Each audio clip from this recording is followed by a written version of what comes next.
नमस्कार, म शिक्षक केदार शिवाकोटी। विद्यार्थी भाइ बहिनीहरू, हामी अघिल्ला वर्षहरूमा भाइ बहिनीहरू र हामी शिक्षकहरू एउटै कक्षा कोठामा बसेर आमन्ने सामन्ने गरी सिक्ने र सिकाउने गर्ने गर्थ्यौँ। यसपटक प्रतिकूल समयको कारण हामी एकै ठाउँमा बसेर सिक्ने र सिकाउने क्रममा जोडिन सकेका छैनौँ। तसर्थ हामी टाढा रहेर पनि अब हाम्रो सिक्ने र सिकाउने कुरालाई जोड्नुपर्ने परिस्थिति बनेको छ। यसै क्रममा यो सिक्ने र सिकाउने क्रमलाई लिएर म कक्षा 8 को अनिवार्य गणित विषयको ज्यामितीय क्षेत्र अन्तर्गत रेखा र कोणसँग सम्बन्धित आसन्न कोणहरू र शीर्षाभिमुख कोणहरूको परिचय भन्ने शीर्षकमा अध्ययन गराउने क्रममा छु। भाइ बहिनीहरू, हामी कुनै पनि विषय अध्ययन गर्ने क्रममा हामीलाई आवश्यक पर्ने सामग्रीहरू पाठ्यपुस्तक, कपी, पेन्सिल, कलम र हामी ज्यामिति पढ्दैछौँ तसर्थ हामीलाई ज्यामितीय सामग्रीहरू पनि हुनु अनिवार्य आवश्यक छ। तसर्थ भाइ बहिनीहरू, तपाईहरूले किताब यानि कपी, कलम र ज्यामितीय सामग्रीमा विशेष गरी सिसा कलम, स्केल, प्रोट्र्याक्टर आदि लिएर बसिसक्नु भएको छ। यदि लिनुभएको छैन भने पनि भाइ बहिनीहरू, तपाईहरू यसलाई तयारी गरेर सामान्यमा बसिदिनु हुन, रेडियोको सामान्यमा बसिदिनु हुन म हार्दिक अनुरोध गर्दछु। त विद्यार्थी भाइ बहिनीहरू, आज हामीले पढ्ने विषय रहेको छ आसन्न कोणहरू र शीर्षाभिमुख कोणहरूको परिचय। कुनै पनि विषयवस्तु पढ्नुभन्दा अगाडि त्यो विषयवस्तुसँग सम्बन्धित पूर्व ज्ञान हुनु जरुरी छ। यो विषयवस्तु अध्यापनको लागि हामीलाई आवश्यक पर्ने पूर्व ज्ञानहरू के हुन् भन्दा रेखा र कोण भनेको के होला, अर्थात् रेखा र रेखाखण्ड भनेको के हो, शीर्षबिन्दु र कोण भनेको के हो भन्ने बारेमा जानकारी भयो भने हामी आसन्न कोणहरू र शीर्षाभिमुख कोणहरूलाई राम्रोसँग बुझ्न सक्छौँ, अर्थात् हामी सिक्न सक्छौँ। तसर्थ भाइ बहिनीहरू, तपाईहरूसँग लेख्ने कपीसँगै लिनुभएको छ र तपाईहरूसँग कलम पनि छ, पेन्सिल पनि छ। अब के गर्नुहोस् भन्दा तपाईहरूले कपीको खाली भाग पल्टाउनुहोस् र त्यो खाली भागमा पेन्सिलले एउटा धर्को तान्नुहोस्। म पनि तपाईहरू सँगसँगै गर्छु। के गर्ने भन्दा एउटा कलम र पेन्सिल र स्केलको सहायताले एउटा रेखा खिच्नुहोस्। भाइ बहिनीहरू, तपाईहरू पनि म सँगसँगै एउटा धर्को तान्नुहोस्। एउटा धर्को तान्नुहोस् र त्यो धर्कोको अन्तिम भागमा, एकापट्टिको अन्तिम भागमा एउटा एरो चिन्ह, त्यसै गरी अर्कोपट्टिको अन्तिम बिन्दुमा पनि अर्को एरो चिन्ह दिनुहोस्। मलाई लाग्छ तपाईहरूको कपीमा एउटा धर्को तानेर त्यसको अन्तिम बिन्दुमा एउटा एरो र अर्कोपट्टिको अन्तिम बिन्दुमा एउटा एरो दिइसक्नु भएको छ। नदिएको भए पनि बिस्तारै गर्दै जानुहोस्, दिन सक्नुहुन्छ, गर्न सक्नुहुन्छ, किनकि तपाईहरूले यसका बारेमा अघिल्ला कक्षाहरूमा अध्ययन गरिसक्नु भएको छ र त्यसको नामाकरण पनि गर्नुहोस्। त्यसको कुनै एउटा बिन्दुको नाम ए र अर्को बिन्दुको नाम बी हो। यसरी यो तपाईहरूले खिच्नु भएको एउटा रेखाको एकातिर एरो, अर्कोतिर पनि एरो भएको यस्तो ज्यामितीय चित्रले के सङ्केत गर्छ भने यो बीतिर पनि अगाडि गइरहेको छ र ए तर्फ पनि यता गइरहेको छ, दुवैतिर विपरीततिर गइरहेको छ। यिनीहरूलाई जति लम्ब्याउँदा पनि कहिल्यै अन्त्य हुँदैन र कहिल्यै टुङ्गिँदैन र यसको निश्चित लम्बाइ हुँदैन।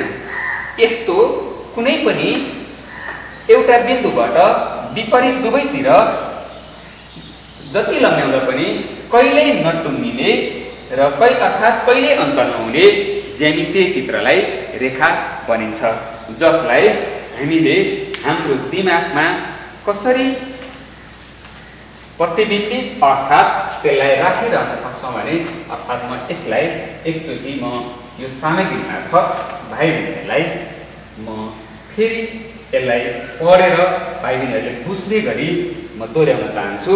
रेखा भनेको के हो भन्ने विषयमा कुनै एउटा बिन्दुबाट विपरीत दिशामा दुवैतिर जति लम्ब्याउँदा पनि अन्त्य नहुने चित्रलाई रेखा भनिन्छ।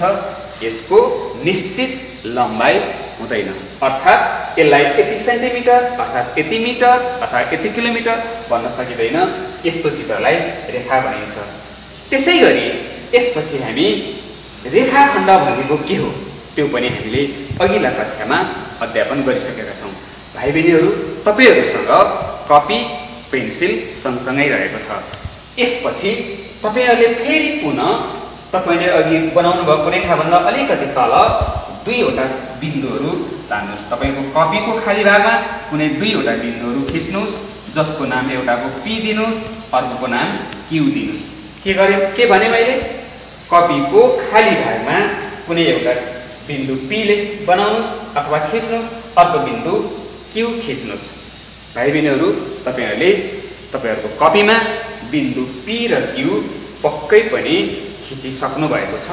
अब स्केलको प्रयोग गरेर ती दुईवटा बिन्दुहरूलाई जोडिदिनुस्। मैले पनि जोड्दैछु, भाइ बहिनीहरू पनि तपाईहरु जोड्दै हुनुहुन्छ। कति भाइ बहिनीहरूले जोडिसक्नु भएको छ र कति भाइ बहिनीहरूले जोड्दै हुनुहुन्छ। यसरी एउटा सिधा आकृति बनेको छ अर्थात् सिधा चित्र बनेको छ, जसलाई हामी यसको अन्तिम बिन्दु एकातिर पी छ, अर्को बिन्दु क्यू छ। यसलाई हामी स्केलको प्रयोग गरेर नाप्न सक्छौं। अर्थात् यो बिन्दु पी बाट सुरु भएर बिन्दु क्यू मा टुङ्गिएको छ, जसको निश्चित लम्बाइ हुन्छ। भने यसलाई के भनिन्छ? रेखाखण्ड अर्थात् लाइन सेगमेन्ट। हामीले भर्खर के पढ्यौं? रेखा भनेको के हो पढ्यौं, त्यसपछि रेखाखण्ड भनेको के पढ्यौं। रेखा भनेको चाहिँ जसलाई दुवैतिर जति लम्ब्याउँदा पनि कहिल्यै टुङ्गिदैन, जसको निश्चित लम्बाइ हुँदैन। भने रेखाखण्ड भनेको कुनै एउटा बिन्दुबाट सुरु भएर अर्को बिन्दुमा टुङ्गिन्छ, जसको निश्चित लम्बाइ हुन्छ। यसलाई रेखाखण्ड यानी कि अंग्रेजीमा लाइन सेगमेन्ट भनिन्छ। यसैगरी भाइ बहिनीहरू, यो सँगसँगै म फेरि यस विषयसँग सम्बन्धित अर्थात् शीर्षाभिमुख कोण र आसन्न कोणको अध्ययनको लागि आवश्यक पर्ने पूर्वज्ञानको बारेमा पूर्वज्ञानसँग सम्बन्धित शीर्षबिन्दु र कोणहरूको पनि म परिचय गराउन चाहन्छु। भाइ बहिनीहरू, तपाईहरुसँग पक्कै पनि तपाईहरुसँग कलम छ, त्यसपछि सिसा कलम पनि लिनु भएको छ।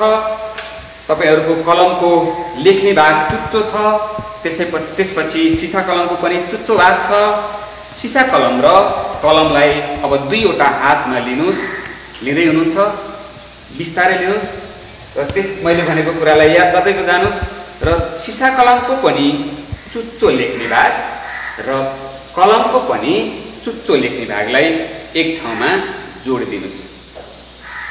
यसरी सिसा कलमको चुच्चो भाग र पेन्सिलको चुच्चो भाग, मैले रातो कलमलाई सिसा कलम सम्झे र कालोलाई कलम सम्झी, दुवैको चुच्चो भागलाई जोड्दै यसरी चुच्चो भागलाई जोड्दा यो चुच्चो भाग जोडिएको यो चुच्चो भाग अर्थात् यो बिन्दुलाई शीर्ष बिन्दु भनिन्छ। भने यो दुईवटा कलमलाई एउटा चुच्चो भागमा जोड्दा यो बीचको फट्टेको भाग हुन्छ, यो फट्टेको भाग चाहिँ कोण भयो। जोडिएको भाग बिन्दु, यो बिन्दुलाई शीर्ष बिन्दु भनिन्छ। दुईवटा कलमकोमा एउटा अन्तिम बिन्दु र अर्को कलमको अन्तिम बिन्दुलाई एक ठाउँमा जोड्दा त्यहाँ अर्को बिन्दु बनेको छ, जसलाई शीर्ष बिन्दु भनिन्छन्। भने त्यो दुईटा बीचको फट्टेको भागलाई कोण भनिन्छ। भनेपछि यसको प्रयोगबाट, यसको उदाहरणबाट तपाईहरुले पक्कै पनि शीर्ष बिन्दु भनेको के हो र कोण के हो भन्ने बारेमा मलाई लाग्छ अघिल्लो पाठमा पढेको कुरालाई पक्कै पनि सम्झनु भएको छ, अर्थात् सम्झनु भयो। म यसलाई एकचोटि पढेर तपाईहरुलाई फेरि बुझाउने प्रयास गर्छु। हामीले अहिले भर्खर के को कुरा गर्यौं रे? शीर्ष बिन्दु र कोणको कुरा गरिरहेका छौं है भाइ बहिनीहरू। शीर्ष बिन्दु भनेको के हो? दुई वा दुईभन्दा बढी रेखा वा रेखाखण्डहरू कुनै एउटा बिन्दुमा भेटिएको वा आपसमा पट्टिछेदन भनेको एक आपसमा काटिएको, यसरी काटिएको बिन्दुलाई शीर्ष बिन्दु वा भर्टेक्स भनिन्छ। शीर्षबिन्दु यानि कि भर्टेक्स दुई वा दुई भन्दा बढी रेखा वा रेखाखण्डहरू कुनै एउटा बिन्दुमा भेटिएको वा आपसमा प्रतिच्छेदन भएको बिन्दुलाई शीर्षबिन्दु या भर्टेक्स भनिन्छ। त्यसैगरी कोण भनेको कोण अर्थात् एंगल भनेको दुईवटा रेखाखण्डहरू कुनै एउटा बिन्दुमा भेट्दा वा प्रतिच्छेदन हुँदा ती दुई रेखाहरू बीचको परिक्रमणको परिमाण अर्थात् त्यो फटिएको भागलाई कोण भनिन्छ। यसरी हामीले अघिल्लो कक्षामा पढेका कुराहरू रेखा, रेखाखण्ड, शीर्षबिन्दु, कोणको बारेमा मैले भाइ बहिनीहरूलाई स्मरण गराएँ। अब यसपछि म भाइ बहिनीहरूलाई आज हामीले पढ्ने विषयको विषयवस्तुतिर प्रवेश गराउन चाहन्छु। आज हामीले पढ्ने विषयवस्तु रहेको छ आसन्न कोण र शीर्षाभिमुख कोणको परिचय। भाइ बहिनीहरू अब हामी म त्यही विषयवस्तुतिर प्रवेश गर्नेछौँ। त्यसका लागि पनि विद्यार्थी भाइ बहिनीहरूले अघि जस्तै गरी कपी र खाली भाग र पेन्सिललाई प्रयोग गर्नुपर्ने हुन्छ। तसर्थ म सम्पूर्ण भाइ बहिनीहरूलाई तपाईहरू रेडियोको सामुन्ने बसेर तपाईहरूसँग भएको कपी र कलमको प्रयोग गरेर मैले भने जस्तै गरी एउटा चित्र बनाउन म अनुरोध गर्दछु। भाइ बहिनीहरू तपाईहरूसँग पेन्सिल छ र कपी पनि छ। यो कपीमा तपाईहरूले पेन्सिल र स्केलको प्रयोग गरी एउटा सरल रेखाखण्ड बनाउनुहोस् जसको नाम दिनुहोस् एबी। मैले रेखाखण्ड कसरी खिच्ने अघि नै भनिसकेको छु। भाइ बहिनीहरू रेखाखण्ड कसरी खिच्ने भन्दा कुनै दुईवटा बिन्दु दिनुहोस् जसको नाम ए छ, अर्को बिन्दु छ बी छ। यसलाई स्केलको प्रयोग गरी जोड दिनुहोस् र उक्त रेखाखण्डको कुनै एउटा बिन्दुको नामकरण गर्नुहोस् जसको नाम ओ र त्यो भन्दा माथि कुनै एउटा बिन्दु छान्नुहोस् जसको नाम पी राख्नुहोस्। अब ओ र पी लाई जोडिदिनुहोस्। अब हेर्नुहोस् भाइ बहिनीहरू यहाँ के भन्यो यो चित्रमा के भन्यो तपाईहरुले बनाइसक्नु भएको छ। के बनाउनु भयो? एउटा सरल रेखाखण्ड बनाउनु भयो एबी जसको कुनै एउटा बिन्दुको नामकरण गर्नुभयो ओ, त्यसमाथि रहेको अर्को बिन्दु पी, ओ र पी लाई जोडिदिनु भयो। यसरी जोड्दा ओ यो चित्रको शीर्षबिन्दु भएको छ भने यो ओ शीर्षबिन्दु हुँदा यसमा दुईवटा कोणहरू बनेका छन्। के कोणहरू बनेका छन्? नम्बर 1 र नम्बर 2। नम्बर 1 मा के कोण बन्यो भाइ बहिनीहरू? हेर्नुस्, तपाईहरु पनि सँगसँगै लेख्नुस्। एंगल एओपी अर्थात् यसलाई एंगल पीओए पनि लेखिन्छ। त्यसैगरी नम्बर 2 मा एंगल पीओबी अर्थात् यसलाई एंगल बीओपी पनि लेखिन्छ। यो पक्कै पनि तपाईहरुले बनाइसक्नु भएको छ, लेखिसक्नु भएको छ। मैले पनि तपाईहरु सँगसँगै बनाएको छु, भाइ बहिनीहरुले पनि बनाइसक्नु भएको छ। अब हेर्नुस्, यो दुईवटा कोणहरुमा तपाईहरुले के पाउनुहुन्छ भन्दा यी दुवै कोणहरु बिन्दु कहाँ बनेका छन्? कुन शीर्षबिन्दुमा बनेका छन्? शीर्षबिन्दु ओ। एंगल एओपी और पीओए को शीर्षबिन्दु ओ रहेको छ। त्यसैगरी अर्को एंगल पीओबी अर्थात् बीओबी को पनि शीर्षबिन्दु ओ रहेको छ भने दुवै कोणहरुमा साझा भुजाको रूपमा पीओ अर्थात् ओपी प्रयोग भएको छ। यसरी कुनै रेखा एउटा रेखाखण्डमा अर्को रेखाखण्ड उभिँदा शीर्षबिन्दु र एउटा भुजा साझा भई बनेको एक जोडी कोणलाई आसन्न कोण भनिन्छ। भाइ बहिनीहरू यो चित्रबाट हामीले आसन्न कोणको बारेमा केही जानकारी पक्कै लिनु। म यसलाई पुनः भाइ बहिनीहरूलाई एकचोटि दोहोर्याउन चाहन्छु। के भने भाइ बहिनीहरू मैले आसन्न कोण। आसन्न कोण भनेको के हो? के रहेछ? कुनै एउटा सरल रेखाखण्डमाथि अर्को रेखाखण्ड उभिँदा बन्ने दुईवटा कोणहरुमा शीर्षबिन्दु र एउटा भुजा साझा भई बनेको कोणलाई आसन्न कोण भनिन्छ। अर्थात् आसन्न कोण एडजसेन्ट एंगल शीर्षबिन्दु र एउटा भुजा साझा भएका कोणहरुको जोडीलाई आसन्न कोण भनिन्छ। यो आसन्न कोणहरु एउटा सरल रेखालाई अर्को सरल रेखाले काट्दा पनि त्यहाँ अरू धेरै यहाँ एक जोडी आसन्न कोण बनेको छ भने एउटा सरल रेखालाई अर्को सरल रेखाले काट्दा 4 जोडी आसन्न कोणहरू बन्नेछन्। त्यसको बारेमा पनि हामी यो क्रमैसँग पढ्दै जानेछौँ। मैले के भनेर भाइ बहिनीहरू आसन्न कोणमा एकचोटि फेरि दोहोऱ्याउन चाहन्छु। शीर्ष बिन्दु र के रहेछ आसन्न कोण भनेको तपाईले बुझ्नुभयो, यो चित्र बनाउनुभयो, पक्कै पनि बनाउनुभयो, यहाँले बुझिसक्नु भएको छ। तैपनि मलाई एकचोटि यसलाई दोहोऱ्याउन चाहन्छु। आसन्न कोण भनेको शीर्ष बिन्दु र एउटा भुजा साझा भएका कोणहरूको जोडीलाई आसन्न कोण भनिन्छ। यो चित्रमा एंगल एओपी को शीर्ष बिन्दु O र एउटा भुजा OP, त्यसैगरी अर्को कोण एंगल BOP को शीर्ष बिन्दु O र अर्को भुजा PO। दुवै कोणमा शीर्ष बिन्दु O र भुजा PO अर्थात OP प्रयोग भएको छ। अब म भाइ बहिनीहरूलाई शीर्षाभिमुख कोणको बारेमा परिचय गराउन गइरहेको छु। भाइ बहिनीहरू, हामीले अघिल्ला कक्षाहरूमा पनि यसका बारेमा थोरै केही जानकारी लिएका छौँ र विस्तृत रूपमा म यसको बारेमा फेरि भाइ बहिनीहरूलाई जानकारी गराउन चाहन्छु। भाइ बहिनीहरू, नम्बर 2 मा शीर्षाभिमुख कोणको बारेमा हामी पढ्दैछौँ।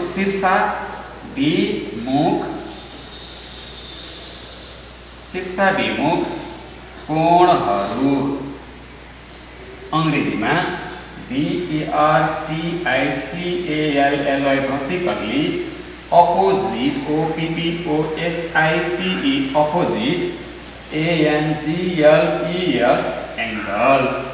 अब म भाइ बहिनीहरूलाई तपाईहरुसँग भएको कक्षा 8 को गणित विषयको रेखा र कोणहरू नाम पाठको पेज नम्बर 1 मा रहेको पेज नम्बर 1 को तल भएको एउटा चित्रलाई हेर्न अनुरोध गर्दछु, जहाँ चित्र नम्बर क मा यस्तो खालको चित्र दिएको छ। म तपाईहरुको किताबमा जे चित्र छ त्यही चित्रलाई यहाँ म बनाउन चाहन्छु। भाइ बहिनीहरू, तपाईहरुले पनि कपीमा सँगसँगै अर्थात तपाईहरुले किताबमा भएको चित्रलाई हेर्दै गर्नुस्। यो पटक तपाईहरुलाई बनाउनु पर्दैन, मात्र हेर्नु होला। त्यो चित्रमा जे दिएको छ मैले त्यही बनाइरहेको छु। A O B त्यसैगरी CD हो।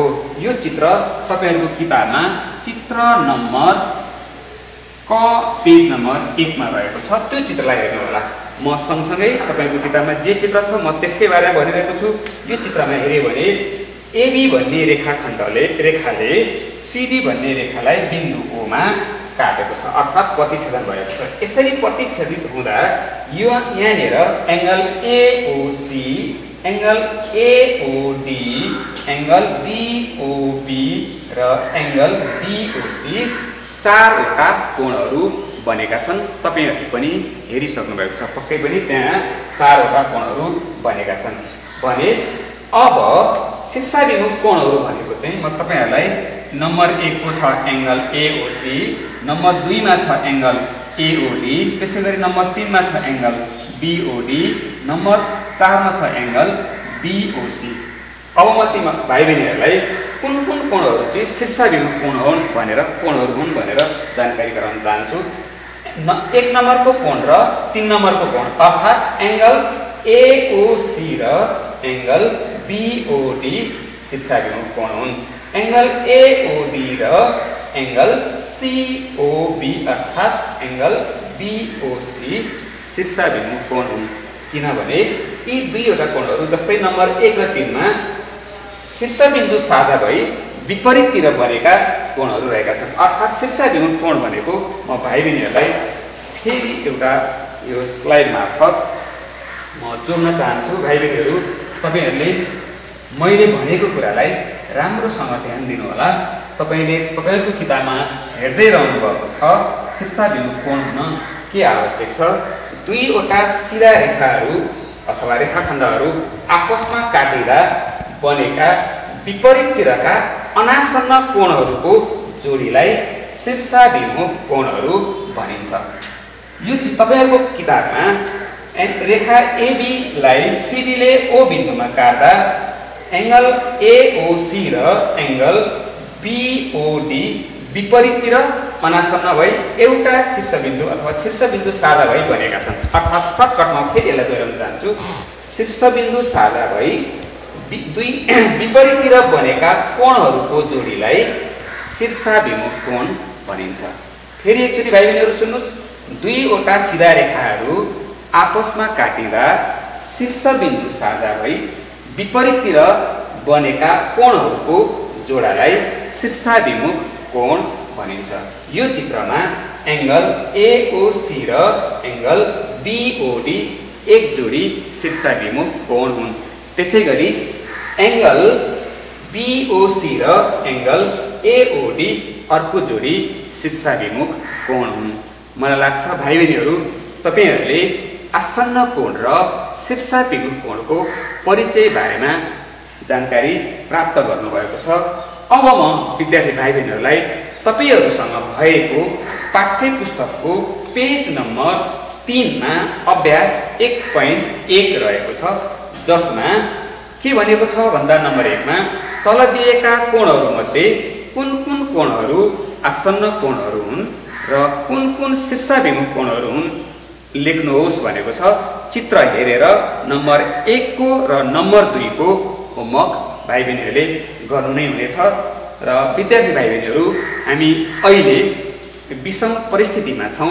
यति बेला हामीले घरमा सुरक्षित रहनुपर्छ, घरमै बस्नुपर्छ र घरमा बसेर सुरक्षित रूपमा रहने हामीले यो समयलाई अध्ययनको कुरालाई पनि सँगसँगै जोड्ने, केही कुराहरू घरमा बसेर पनि सिक्ने सिकाउने क्रमलाई जोडिनुपर्छ र विशेष गरी गणित विषय अरु विषय भन्दा अलि कठिन पनि भएको हुनाले यसलाई धेरै भन्दा धेरै प्र्याक्टिस गर्ने, अभ्यास गर्ने, अभ्यस्त हुने तपाईहरुसँग प्रशस्त समय पनि छ।